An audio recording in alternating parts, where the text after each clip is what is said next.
Hello students, my name is Saima Ali, Assistant Professor from the Department of Computer Science and Engineering, and today we are going to discuss about BFS and DFS in a graph.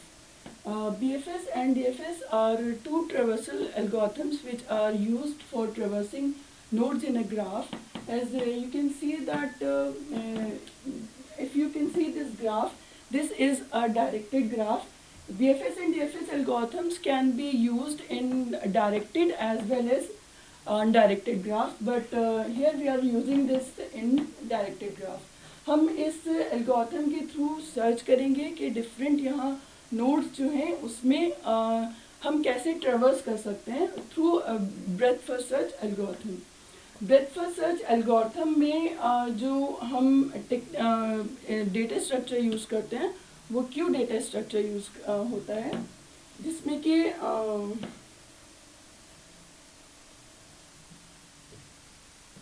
अगर आप देखें तो Q data structure में जो data entry होती है वो FIFO के अकॉर्डिंग होती है, which is first in first out. That it means that कि अगर हम कोई डेटा एंटर कर रहे हैं, हमारा डेटा ऑलवेज क्यू में फ्रंट की साइड से होता है.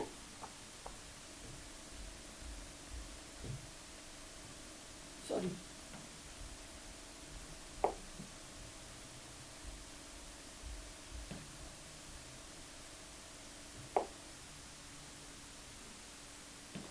डेटा हमारा DQ जो होता है वो फ्रंट से होता है और डेटा एंटर जो होता है वो रेयर से होता है. मीन्स अगर हम किसी डेटा को एंटर करना चाहते हैं तो थ्रू रेयर हम डेटा को एंटर करेंगे, और डेटा जब वो हम एक्सप्लोर कर चुके होंगे तो हम उसको जब DQ करना होगा हमें, तो हम फ्रंट से अपने डेटा को DQ करेंगे. यहाँ पर अगर हम देखें कि डेटा जो है वो किस तरह से ये इस ग्राफ का डेटा हम किस तरह से BFS के थ्रू इस क्यू में एंटर करें और क्यू में हम एग्जिट करेंगे, तो पहले हम उसके लिए एक एडजेसेंसी मैट्रिक्स बना लेते हैं.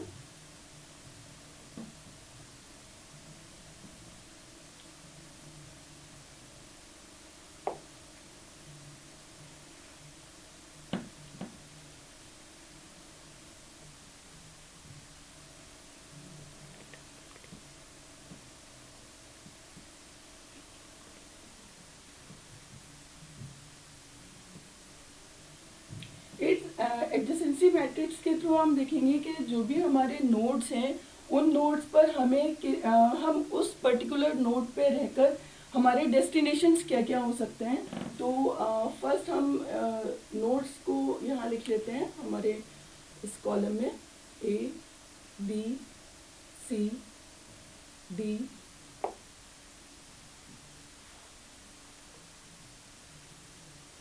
E, F,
there is some problem in this whiteboard. I'm unable to write here.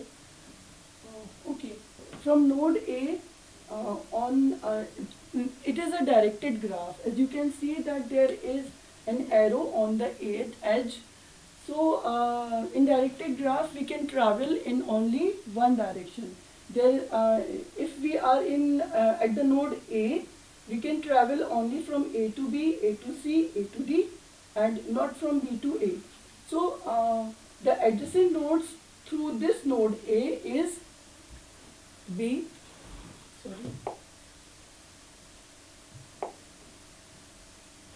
B, C, and D. And through node B, we can travel to the node E.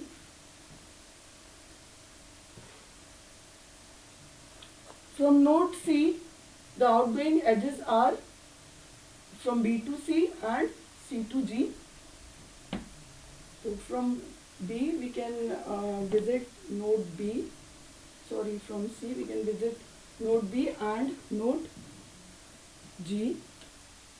And from B, the outgoing edge, let's make an edge into here, make a direction. From B, we can travel to node G and node C. Now from node E, the outgoing edges are EC and EF. So we can visit node C and node F. From F, the outgoing edges are FH and FC. So from F, we can visit node C and node H. From G, we can visit node H and node I. Node H and node I. From H, there are two outgoing edges from H to E and H to I. So from H, we can visit at the node E and node I. And from I, there is one outgoing edge, that is I to F. From I, okay, this is an adjacency list for this graph. Now for BFS traversing, we use this adjacency list and add a queue, which I already have told you that BFS data structure use queues to store data elements. Now I am going to erase this adjacency list because there is no space.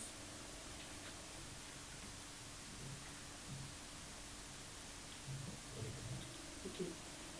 Our initial or root node is, or my starting point is from the node A, and now let's make a queue for this graph. There are three stages in while traversing a graph through BFS, and that is these stages are ready state, waiting state and processed state. तो ready state में जितना भी आपका nodes हैं उनको हम ready state में रखते हैं, एंड देन वेटिंग स्टेट में जब हम नोड्स को अपनी क्यू में एंटर करा चुके हैं वो हमारी क्यू नोड्स जो है वो वेटिंग स्टेट में रहेंगी. और प्रोसेस स्टेट में हमारा कोई भी नोड तब जाता है जबकि वो प्रोसेस्ड हो चुका हो या फुली विजिट हो चुका हो. तो अगर हम इस बीएफएस ग्राफ में देखें तो जैसे मैंने पहले भी आपको बताया है कि बीएफएस ट्रैवर्सिंग जो है वो जो बीएफएस ट्रैवर्सिंग है वो फीफो डेटा स्ट्रक्चर को फॉलो करती है. Means first in first out रहेगा. तो आपका जो भी डेटा है वो रेयर से एंटर होगा और फ्रंट से जो है वो डीक्यू होगा. तो फर्स्ट हमारा एलिमेंट ए है, हमारा रेडी स्टेट में जो एलिमेंट्स हैं वो हमारे क्यू के अंदर शो करेंगे.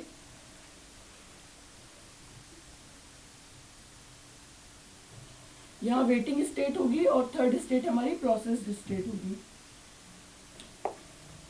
ओके, तो फिलहाल अभी हमारा फर्स्ट एलिमेंट फर्स्ट नोड जो है वो ए है. ए से हम ए को अगर हम डीक्यू करें, ए में हमने क्यू में ए को एंटर किया है. जब हम ए को डीक्यू करेंगे तो हमारा ए को एक्सप्लोर, ए से हम कहाँ कहाँ एक्सप्लोर कर सकते हैं, हम नोड बी पर विजिट कर सकते हैं, नोड सी पर विजिट कर सकते हैं एंड नोड डी पर विजिट कर सकते हैं।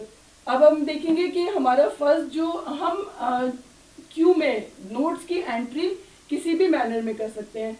आइदर हम बी को पहले चूज कर रहे हैं, जैसे कि हमने इस एग्जाम्पल में चूज किया है, हमने बी सी डी लिया है, बट हम सी बी डी या फिर डी सी बी किसी भी तरह से हम अपने किसी भी मैनर में अपने क्यू में डेटा को एंटर कर सकते हैं।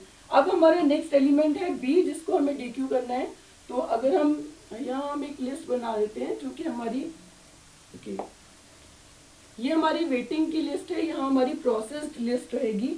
तो प्रोसेस्ड लिस्ट में यहाँ ऊपर लिख देती हूँ, जो एलिमेंट हमारे प्रोसेस्ड होते जा रहे हैं वो ऊपर लिस्ट में मेंटेन हो रहे हैं।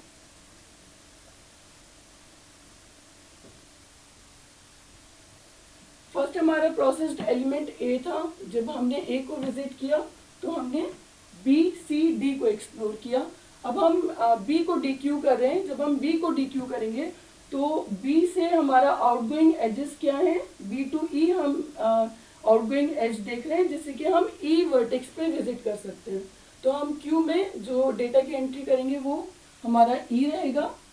नेक्स्ट हम देखिए हमारा, क्योंकि बी प्रोसेस्ड हो चुका तो हमारा प्रोसेस्ड लिस्ट मेंटेन होगी, जिसमें हमारा बी एंटर हो जाएगा। नेक्स्ट हमारा जो नोड है जिसको हमें एक्सप्लोर करना है वो सी है। जब हम सी को एक्सप्लोर करेंगे तो सी से आउटगोइंग एजेस जो हैं वो हमारे क्यू में एंटर हम कराएंगे। तो सी से आउटगोइंग एजेस हमारे सी टू बी विजिट हम कर रहे हैं एंड सी टू जी विजिट कर रहे हैं। अब हम देखिए कि एल्गोरिथम के अकॉर्डिंग हमको वही डेटा अपने क्यू में एंटर कराना है जो कि ऑलरेडी हमारे क्यू में इंसर्ट नहीं हुआ है। तो हम यहाँ से बी अगर हम देखें तो बी से हम सी डी ई पर बी से हम जो डेटा पे हम विजिट कर रहे हैं वो ई है एंड बी से हमारा डेटा ई ही है। अगर हम सी को एक्सप्लोर कर रहे हैं तो सी से हम बी पे भी विजिट कर सकते हैं एंड सी से हम जी पर भी विजिट कर सकते हैं। बट हमारा बी ऑलरेडी क्यू में इंसर्टेड है तो हम बी को रीराइट नहीं करेंगे। नेक्स्ट डेटा हमारा जो हम सी से एक्सप्लोर कर रहे हैं वो हमारा जी नोड होगा, जो इस क्यू में इंसर्ट हम कर सकते हैं। इस वीडियो को हम कंटिन्यू करेंगे अपने नेक्स्ट लेक्चर में। Thank you.